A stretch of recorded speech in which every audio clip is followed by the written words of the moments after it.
Thank you, Vikram, for that very generous introduction. But he forgot to mention the most important fact about me, which was published in the Straits Times this morning in a column by Ambassador Tomiko, talking about the famous visit to Washington, D.C. by Mr. Lee Kuan Yew in 1985, where he was given a dinner in the White House, and he said at the dinner in the White House, as usual, it ended with the dancing. He said at that point, the entire Singapore delegation left, and Kishore and Tomiko had to defend Singapore's honor by dancing on the White House floor with our wives.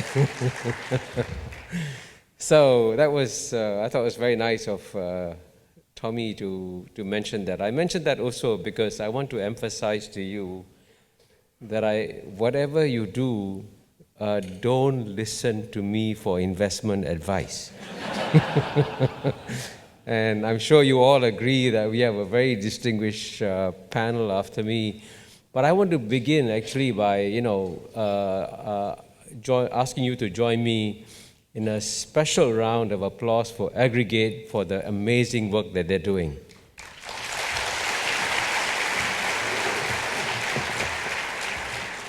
I should also declare I'm an investor in Aggregate too. So let me begin by trying to answer some of the questions that Vikram posed. And I'm going to divide, as usual, I learned from my guru, Ambassador Tomiko, always make 3 points. So I'll address basically 3 big questions. The first big question is, will Asia continue to rise or will it stumble? Second, will Southeast Asia go to war? I want to address that because, frankly, many people in the rest of the world believe we are on the verge of war in Southeast Asia. And then the third question is, of course, what are Singapore's prospects in this new environment? And I've been told to speak for about 25 to 30 minutes, and then the floor will be open for questions, I believe.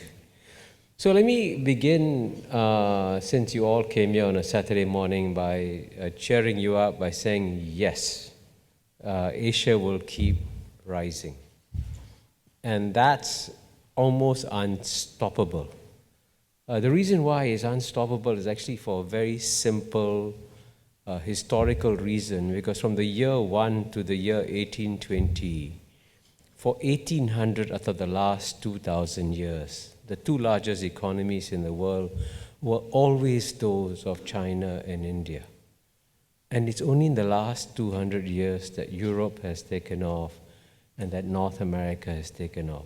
So if you view the past 200 years of world history against the backdrop of the past 2,000 years of world history, the past 200 years of world history have been a major historical aberration. It's abnormal for such a small part of the world's population in Europe and America to have such a large share of the global GNP. So that all, as you know, all aberrations come to a natural end, and it's perfectly natural for China and India to resume their places. And in coming here, I did some research, and I found some GDP projections made by PricewaterhouseCoopers, I must emphasize in PPP terms. And right now, in 2014, of course, China and US were about the same size in 17.6 trillion US dollars in PPP terms, and India was about 7.3 trillion US dollars in PPP terms. But by 2030, China will be much bigger. China's PPP will be 36.1 trillion, US will be number 2 in 25 trillion, and India will be 3 in 17 trillion. So you can see how the world order is going to change significantly. And by the way, our region, ASEAN, will also do very well and will have a GDP of 7 to 8 trillion in PPP terms by 2030 or so. So the economic growth will continue in this region. And at the same time, what's actually equally important is that the middle class populations are going to explode in this region. And it's worth looking at these middle class statistics because they actually indicate where the next consuming classes are going to come from. And here actually there's some rather surprising statistics produced by Homi Karas and Jeffrey Gertz. I know Homi Karas, he used to work in the World Bank.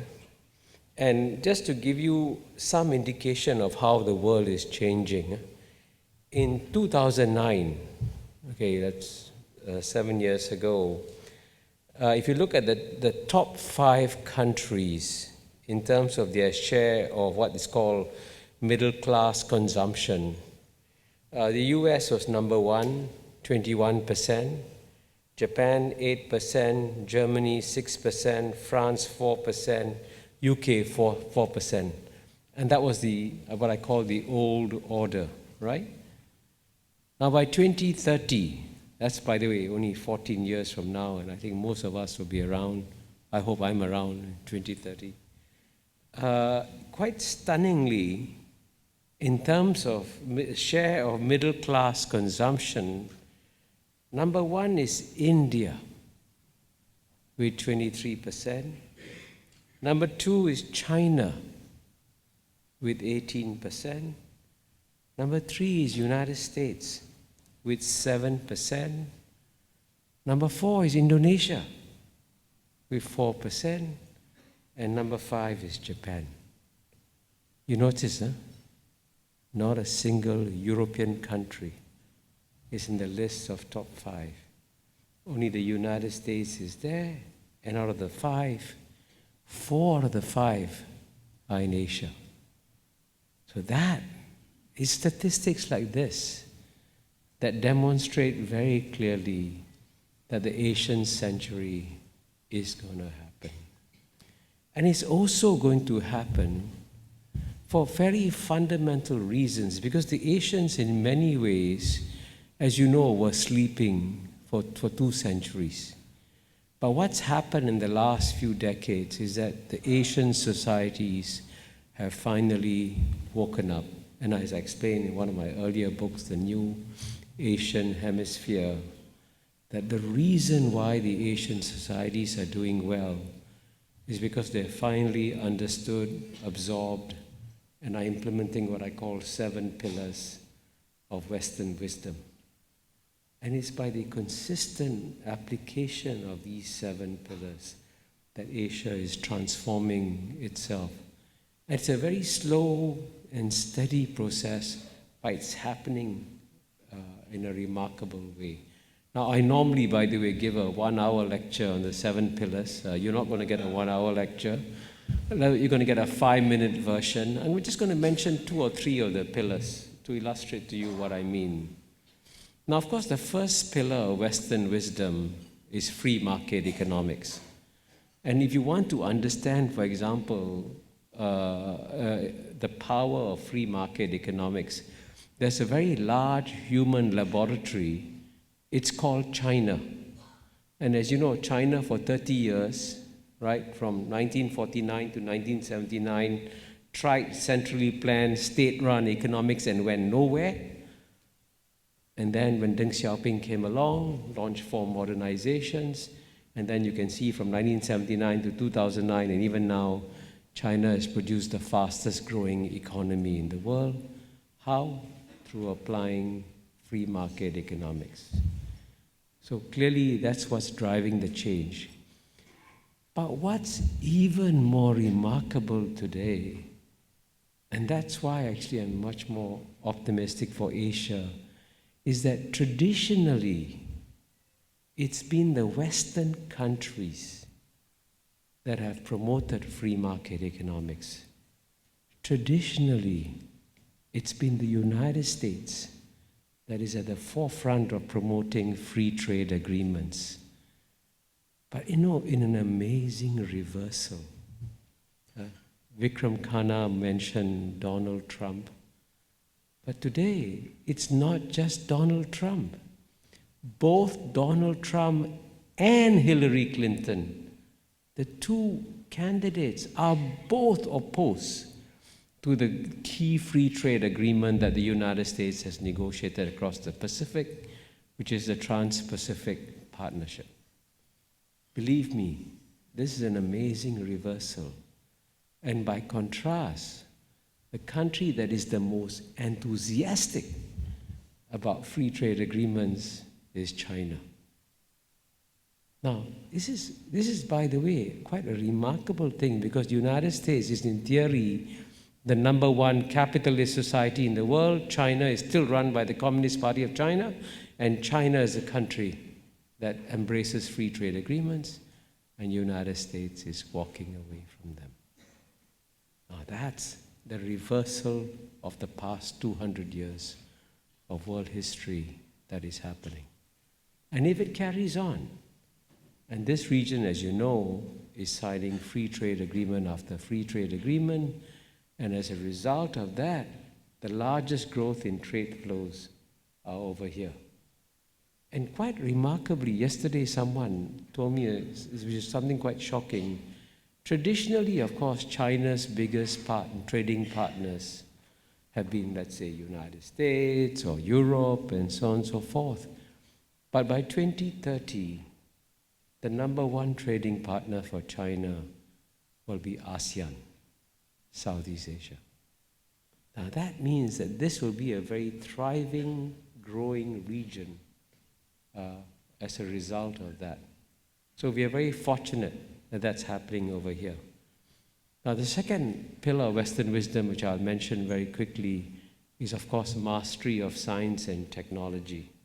And here too, as you know, traditionally, if you wanted to go for the best research, the most significant research in science and technology, you would of course go to America or Europe.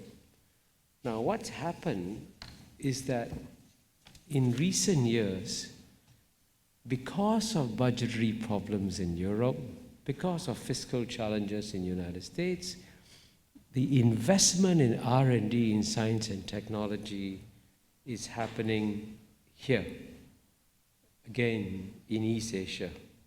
And to quote a famous R&D magazine, in PPP terms, by 2024, China will be number one in the world with $650 billion, USA number two, $600 billion, and the EU will be number three at $550 billion. But of course, the other Asian countries will also be investing a great deal. And in terms of the scientific publication trends, in terms of what they call highly cited articles, they will grow significantly again in Asia and plateau in United States and Europe. And these, of course, are leading indicators of what's coming. So, of course, I can give you these statistics after statistics, but fortunately, all of you have smartphones, all of you can Google, and all of you can download this data. And you can do that yourself, and you'll see what I'm speaking about in terms of the future. Now, the last thing I'm going to mention very quickly, of course, is that what I call meritocracy as the third pillar of Western wisdom. And this, of course, is a very important point, because I always say, if you want to understand why Asia is rising, there's actually a very simple reason. Asia always had the world's largest pool of brains, quite naturally, because Asia had 55% of the world's population. But Asia also had the world's largest pool of unused brains. Now this pool of unused brains is being used. And you know, the numbers are staggering, you know. And just to quote the statistic from China, in 1990, only 3% of each cohort went to university. Now the number has gone up to 30%. Now that's a stunning increase. And you know, the quality of mind of some of these Chinese is quite remarkable. Just a few days ago, I gave a talk at NUS to a group of young people that had come to Singapore from China, from Hong Kong, from Japan and elsewhere. And when I went home, I told my wife, I said, it was quite stunning to watch these young people from Peking University stand up and ask questions, because they spoke perfect English, better than the young Singaporeans, and asked the questions with great poise and confidence. And you watch these young people and you say, wow, this is the face of the future that is coming. And so that's why the Asian century will continue. And of course, together with all this, the one biggest shift that is happening is what I call an invisible shift that you cannot see. And what's that invisible shift? Because as Asian societies succeed, there has been an explosion of cultural confidence in Asia. So that if you want to meet the most optimistic young people in the world, whatever you do, don't go to Europe. All the young people there are very pessimistic. And if you do the surveys and statistics and you ask people, will my children be better off than me? The answer is no. Whereas you ask the same question in Asia, the vast majority say, yes, my children will be better off. And believe me, cultural confidence is a big thing. Because if you want to succeed, you first of all got to believe you're going to succeed. And that's the competitive advantage that the Asian societies have. So that's one piece of good news. Now, secondly, I'm going to address the question, will Southeast Asia go to war?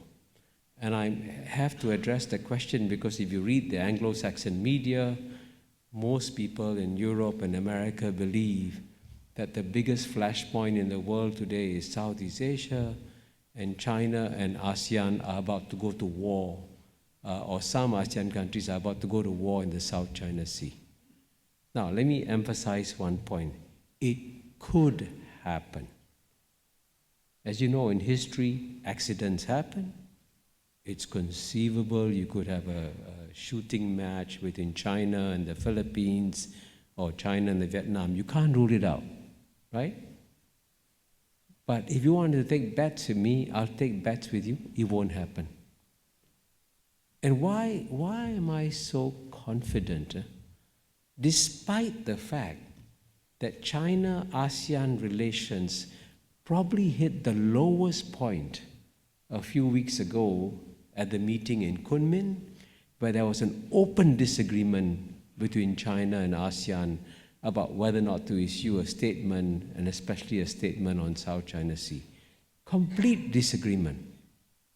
And yet, I'm confident that they won't go to war. That's quite remarkable. And the reason why I'm confident is that one of the few privileges of my life is that I've actually met many of the senior Chinese policymakers and actually had long conversations with them. So while the Chinese are clearly angry about some things that are happening in the South China Sea, the Chinese also realize that the stupidest thing they can do is to go to war in South China Sea. And at the same time, you have to remember that there are two big obsessions that the Chinese government has. The number one obsession, which is a natural obsession, is how do I stay in power? How do I make sure I continue to run China? And the second obsession is how do I ensure that I do not allow the United States to trip me up? Because as I mentioned in my earlier statistics, China is going to surpass the United States. And the lesson of history always is that when the number two power is about to surpass the number one power, that's the period when you have maximum tension between the number one power, number two power. So And that's the worst thing that could happen for China is intense rivalry between US and China and an effort by United States to contain China. And certainly, if there is conflict in the South China Sea, that will be a major geopolitical gift to the United States of America. The Chinese know that because it would clearly embarrass China. So it is in China's national interest to avoid a conflict in the South China Sea. And I can tell you that even in the past few weeks, what's interesting is that after China saw the damage done by the Kunming meeting, there was a meeting this week, a few days ago in Laos and Vientiane, and the temperature went down significantly in 2 weeks. And ASEAN actually came out with an agreed statement. So just in the space of 2 weeks, you saw this improvement. So there will be, by the way, various tests of will in South China Sea. That's inevitable because they have opposing claims and so on and so forth. But at the end of the day, everybody will try to avoid an outright conflict. And if that happens, then we are safe in Southeast Asia. We will go through a difficult, challenging times, I guarantee you that, but there'll be no war. And as long as there's no war, we will keep on progressing and succeeding. Now, let me finally, for my third point, talk about Singapore's future in all this. And here I want to emphasize that as you know, Singapore has been blessed. When Singapore turned 50 last year, in 2015, I wrote an article for the Huffington Post on what Singapore had achieved in its first 50 years. And believe me, I made an outrageous claim. What was my outrageous claim? I said, not since human history began, several thousand years ago, has any society improved the living standards of its people as quickly and as comprehensively as Singapore has done so. So I was saying that Singapore has been the most successful society ever in human history. To my surprise, that article went viral. There were 400,000 downloads all over the world. So I thought out of 400,000 downloads, maybe 10,000 would disagree with me, maybe 1,000 would disagree with me, maybe 100 would disagree with me, maybe 10 would disagree with me, maybe 1 would disagree with me. Actually, none disagreed with me.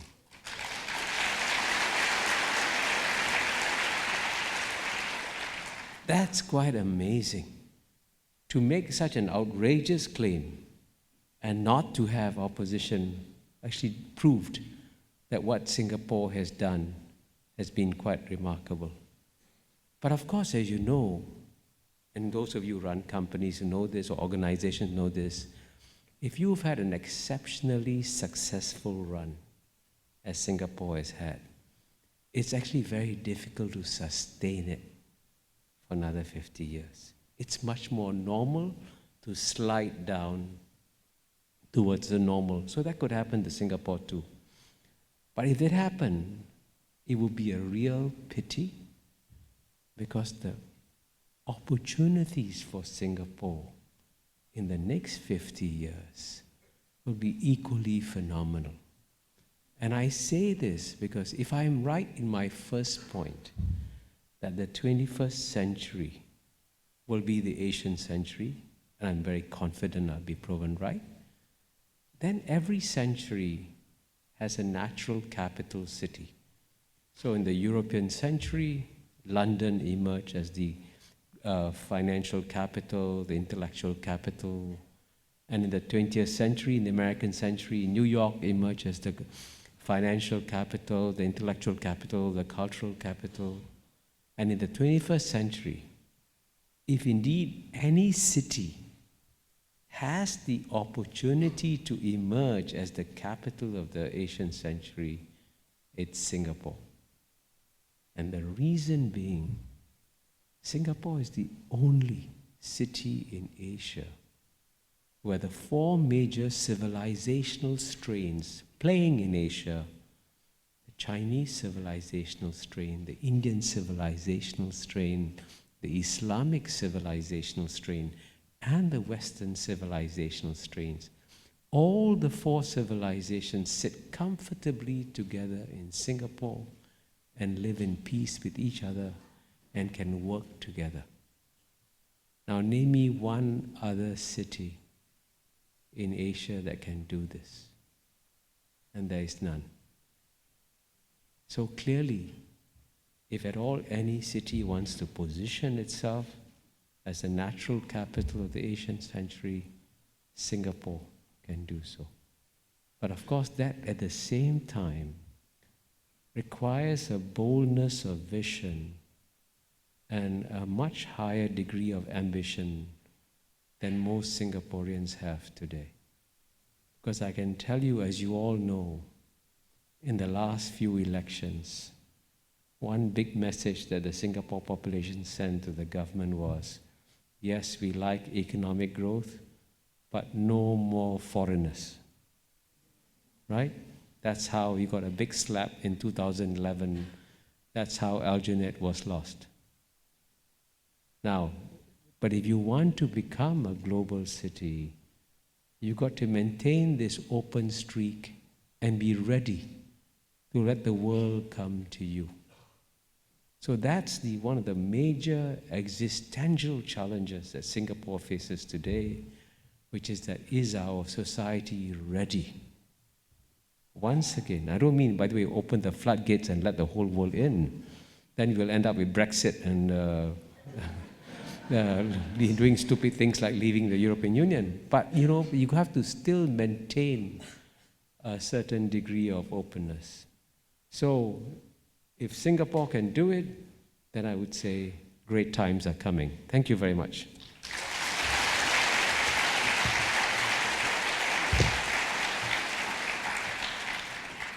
So I'm happy to take any questions. I don't know, Vikram, am I supposed to stand here and take some questions, or has anyone got a microphone? Or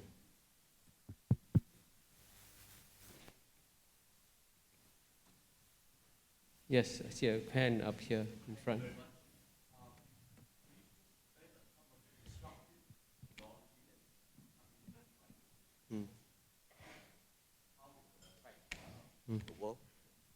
I just want to find out about the disruptive technologies that I think Straits Times has been featuring. That's happening around the world. Yeah. How it will affect Singapore. Yeah, I think you all heard the question, what's the impact of disruptive technologies? And number one, let me begin by emphasizing that I'm not a technology expert, so I'm not sure I'm the right person to answer the question, but there's absolutely no doubt that technology is going to disrupt our lives and that we have to be ready for it. And you mentioned, for example, you said Straits Times is talking about disruptive technology. I can tell you that Straits Times itself will be disrupted by technology. Because the era of the print media, it's a sunset industry. Again, if you want proof, you go and look at how even the world's leading newspapers like New York Times and all, they're struggling to survive. Because the young people no longer turn to read the newspapers in the paper form, and they're switching to their smartphones and so on and so forth. But here again, I think it will be actually good for Singapore and good for Southeast Asia. I can tell you, many years ago, 2-3 years ago, I met on a flight from New York to Mexico. I met a very young Indian venture capitalist. When I say young, I mean young. He had already graduated, already made millions of dollars, and he was only 21 years old. And I asked him, I said, where are you going to invest in future? And I thought he might say Europe or America and all that. To my absolute surprise, he said, Indonesia. So I said, why Indonesia? He says, well, Indonesia is the world's largest archipelagic country. At the same time, the Indonesian people, for whatever reason, have embraced social media. The Indonesians are one of the largest users of Facebook and so on and so forth. And he says, that's the population. Indonesia is a country that's divided across many islands. They have to use the social media to connect. That's where the big market is going to be. So I mentioned this story that young people living on the other side of the world see the potential in Southeast Asia in a way that we don't see ourselves.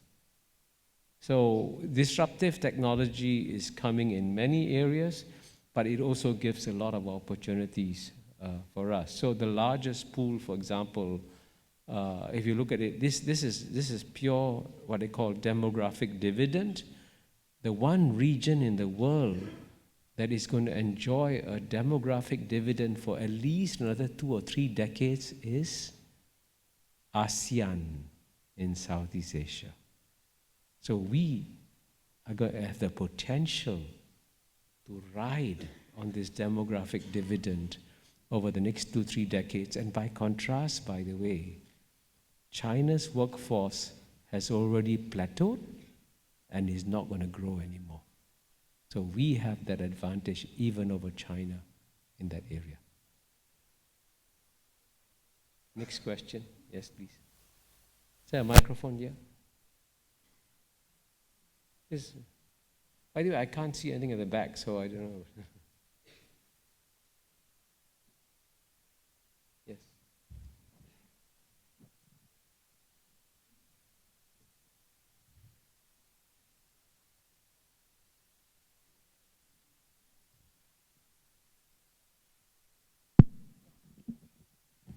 Just now you mentioned the next generations in Asia is far better than the early generation. My concern is if we allow more foreign talents to come to Singapore, my question to you, in your opinion, what will our new generation, how can they be better than the earlier generation? What must they do to stay in competitiveness? That's my question. A good question. How do the younger generation of Singaporeans cope with the new wave of competition? Well, the simple answer I have is that you cannot shut off competition. It's coming. And this is why Donald Trump is being very stupid. I'm not giving a secret away, right?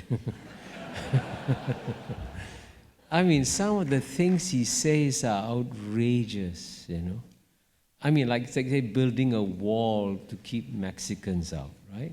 And getting the Mexicans to pay for it. I mean, you sort of wonder how is it he gets to become the Republican nominee. Now, in this world of tomorrow, you cannot build walls.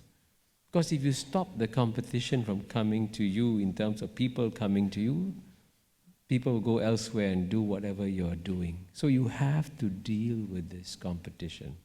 So in some ways, it's actually in Singapore's interest. I mean, to put it very bluntly in simple terms, the best way to raise the average level of IQ in Singapore is to import a few thousand people with very high IQ. By the law of averages, your IQ goes up. And quite remarkably, we have the potential to do so because a lot of very bright, talented people from all over the world who see the future and who see that the future lies in Asia are looking for a place in Asia to go to and say, okay, I will settle in this place and take advantage of this Asian century. Right? And so clearly, if you had a choice, I mean, I don't want to be, let's say, unkind. Maybe, do you want to go to Vientiane or Brunei Darussalam or Singapore? Right? What's your choice? So you move, you quite inevitably, they'll come to Singapore. So we have that opportunity. I mean, by the way, I also want to emphasize that politically it'll be very difficult for the Singapore government. Very difficult. So we, therefore, have to decide as Singaporeans how we balance our long-term economic interests with our short-term political challenges.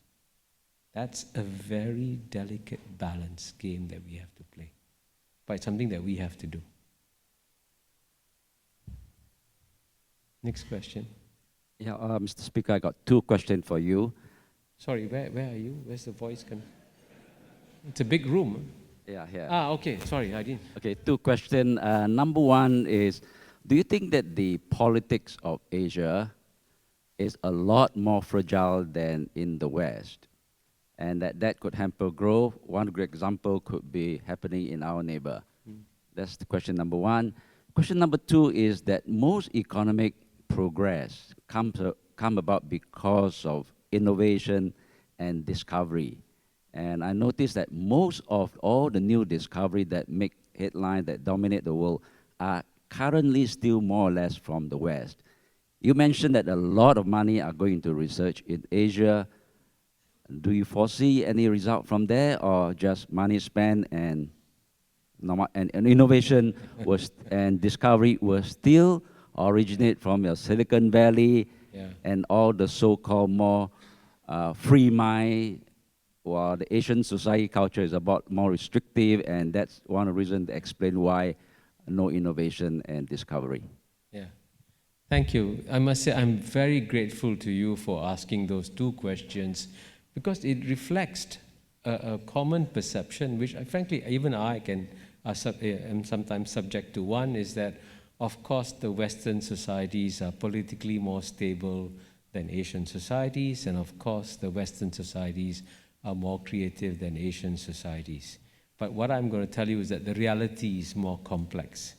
Certainly, for example, if you had asked anybody which organization is more likely to break up soon, is it going to be ASEAN or is it going to be the European Union? Everybody would have said 2 years ago, of course, ASEAN is more likely to break up. And guess what? Brexit happened in Europe and is not happening here. But that's an example of political vulnerabilities happening over there. And also, the important thing to bear in mind is that the Asian societies will each progress in their own way. And let me give you 2 examples. Look at, I mentioned the success of China and India. And of course, the one big difference between China and India is that China succeeds because of its government. India succeeds despite its government. But that's, believe me, a competitive advantage that India has. At the height of the financial crisis in 2009, I was addressing a Pan IIT Congress. Now, the Pan IIT Congress is a big deal in India because to get into the Indian IIT is 1 in 10,000, okay? They were talking of remarkable brains, in a room as big as this, and I was addressing them. And I met a group of Indian businessmen over lunch, and they're all very cheerful. So I said, how can you guys be cheerful? 2009, the world is falling apart, global economy going down. How can you all be so happy? So finally, one Indian businessman got very upset, and he said, Kishore, what will happen if this financial crisis continues? So I said, there'll be chaos, He said, in India, we live with chaos every day.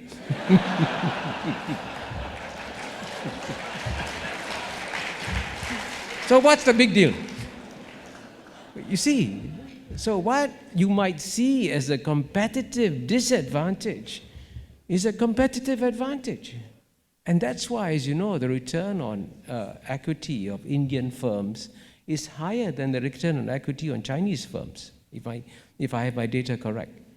So that's one example. Secondly, again, if you look at what's happening in terms of how the West deals with the Islamic world, how the West deals with country after country in the Middle East, and every country that the West touches in the Middle East becomes a failed state.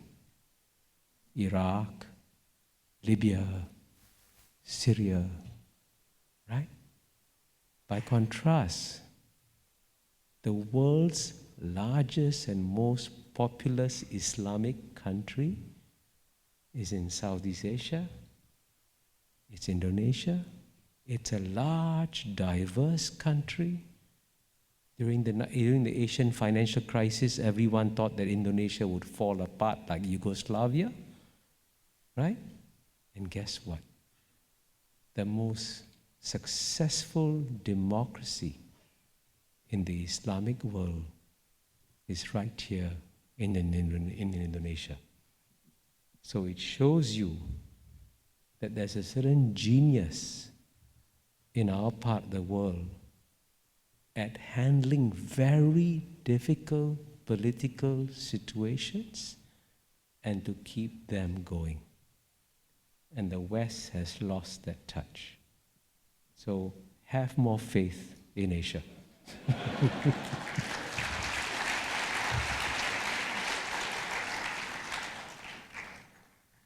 Go ahead. Yeah. Go ahead. Morning, Professor Kishore. Just two questions. One is that in the light of the terrorist activities around the world heightening, how do you see this playing out in Asia? And then secondly, how will this affect the Asian century that you mentioned about? Very good questions about terrorism. And by the way, I want to emphasize that terrorism is not new. It's been around for hundreds of years. It's a phenomenon that spikes from time to time and then goes down. And I know, by the way, in 1972, I actually was invited for complicated reasons to attend the opening ceremony of the Munich Olympics. And of course, as you know, what happened in the 1972 Munich Olympics, several Israeli athletes were killed by Palestinian terrorists. And at that time, in the 1970s, there were all kinds of Palestinian attacks or terrorist attacks. And then it went to zero. So you will always have spikes of terrorist activity. And so right now, ISIS is giving us a spike. But ISIS cannot survive in the long run. It's impossible. And I can tell you that one of the, of course, the biggest terrorist attack we have all experienced in the last few decades has been the 9/11 attack. And I was in New York when 9/11 happened. But I can tell you, the prospects of another 9/11 happening, of groups of people seizing several aircraft together and flying them into buildings, is not going to happen. And why is not going to happen? Because the level of intelligence collaboration among intelligence agencies around the world, including among rival agencies, for example, between the United States and China, has gone up in the last decade or so. So with the rising level of intelligence collaboration, the space, the unguarded space that terrorists have to work in has narrowed. Now, this doesn't mean that the attacks will stop. The attacks will happen. And unfortunately, I agree completely with the Singapore government when they say an attack will happen in Singapore. It has to. Statistically, it has to happen. But it will not disrupt Singapore. It will not kill Singapore. It just will be an event and we will move on, right? So we can live through that. So the terrorism is not one of those things that will disrupt the course of the Asian century. It's a regular spike that you have from time to time. You know, our bodies, for example, as you know, we get a flu, we get a fever, then we overcome it and we move on. So that's what terrorism is all about. We should be worried about it, we should try to do something about it, but it's not going to kill the general trend of global development. Yes.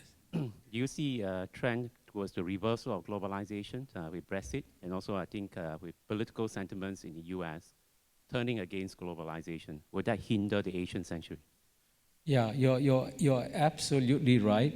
The paradox we have in the world today is that the traditional champions of globalization has always been number one, the United States of America, number two, Europe, and now these two traditional champions of globalization certainly are frightened of it. I mean, the European Union is basically frightened of globalization, frightened of the competition. But I can tell you here, if I can say something slightly provocative, and it is this: the reason why this is happening is that Western politicians are afraid of telling their own populations the truth. The truth is that once you unleash globalization, and globalization cannot be pushed back. It's like globalization is like a genie that has come out of a lamp. The genie cannot go back into the lamp. Globalization is here. And so what it means, what globalization means is that you create essentially a single global economy, and you have to compete in a single global economy. So this means that the Western politicians should tell their own populations that if we are going to have a future, we have to change and adapt. So for example, in France, you have to tell the French people, sorry, no more 35-hour a week. You have to work like everybody else, 42, 48 hours, 35-hour a week is gone. But as you know, politicians all over the world have a very hard time telling the people the truth. So that's going to be the challenge. So what this also means, by the way, the consequence of this, and this is why I write so much on Asia and globalization, is that with the demand for global leadership rising and the supply for global leadership diminishing from the West, it is inevitable that we in Asia have to provide leadership for global governance, and we have to take that on as an additional responsibility in the coming years.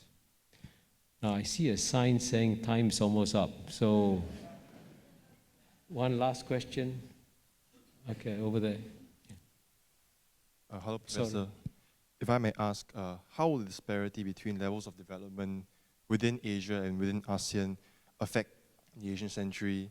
And to add on to that, do you think the countries with larger populations like Laos, Malaysia, Thailand within ASEAN, will they overtake Singapore, like how China is overtaking the US? I'm not sure I heard the question clearly. You said that how will the prosperity of... the disparity between levels of development. Oh, disparity. Oh, okay. Sorry, I heard some. Yeah, yeah. I think you're absolutely right. One of ASEAN's biggest challenges is that there is great disparity among the ASEAN countries, and certainly Laos's per capita income is much smaller than Singapore's per capita income. But the disparity also provides opportunity for growth. So the fact that Indonesia's per capita income is much lower than Singapore's means that the capacity for Indonesia to grow is enormous. The capacity for Myanmar to grow is significant. And I can tell you, for example, we have seen in Southeast Asia quite remarkable transformations. I mean, give you one concrete example.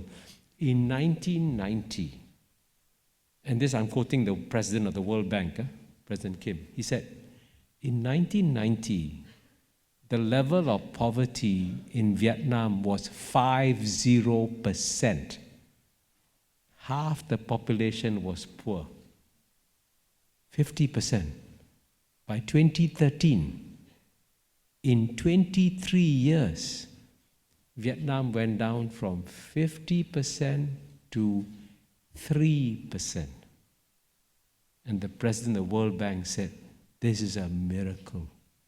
So what Vietnam has done in terms of catching up is something that the other states in Southeast Asia will also do. So I see the disparity not as a disadvantage, but as a great opportunity for Southeast Asia. Thank you very much.